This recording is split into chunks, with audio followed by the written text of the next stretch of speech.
हाँ तो दोस्तों, कहानी का पार्ट तो लेकर हाजिर आपकी फरमाइश पर चलो।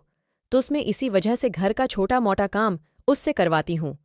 उसमें बड़ा मानने वाली कौन सी बात है। पर मैंने उससे कह दिया था कि नहीं, वो उस घर में बिल्कुल भी नहीं आएगा।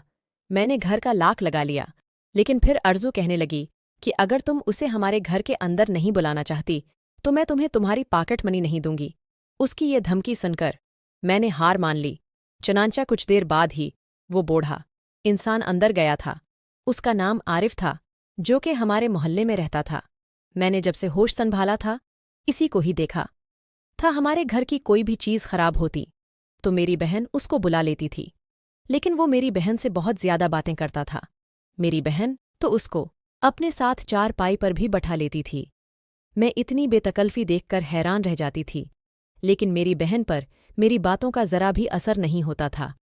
वो यही कहती थी कि मैं तो ये सब इंसानियत के नाते करती हूँ। इस रोज़ भी जैसे ही वाशरूम की टैंकी खराब हुई, मेरी बहन फौरन प्लम्बर को बुलाने चली गई थी। वो जैसे ही हमारे घर आया तो मुझे देखेकर मुस्कुराने लगा था, पर मैंने तो उसे एक नज़र भी न देखा। वो वाशरूम चला गया था। मेरी बहन मुझसे कहने लगी कि मैं 2 मिनट तक आती हूँ, तुम ध्यान रखना कि कोई और न जाए। मैं चौंक गई थी, पर अगले ही पल मेरी सहेली घर के अंदर आगी। उसने जैसे ही वो मंजर देखा तो कहने लगी कि तुम होश में तो हो, तुम्हारी बहन इस प्लम्बर के साथ वाश रूम में क्या कर रही है, जल्दी जाकर देखो। मैंने उससे कहा कि ऐसी वैसी कोई बात नहीं है, वो प्लम्बर इतना भी घटिया नहीं है। वाशरूम की टैंकी खराब हो गई है। मेरी बहन बस इससे वही ठीक करवा रही है, तुम फजूल में गलत सोच रही हो। पर मेरी सहेली ने कहा कि देखो, आजकल कोई जमाना नहीं है, अपनी बहन पर नजर रखा करो। वो खूबसूरत है और भूली भाली है, लेकिन ये जो प्लम्बर है ये 2 नंबर का ठरकी इंसान है। उसकी बातों पर मुझे भी ऐसा ही लगने लगा था। मेरी सहेली वापस चली गई तो मैंने अपनी बहन को आवाज़ दी कि अर्जू जल्दी करो, इतना वक्त हो गया है। कुछ देर बाद ही वो प्लम्बर बाहर निकला था।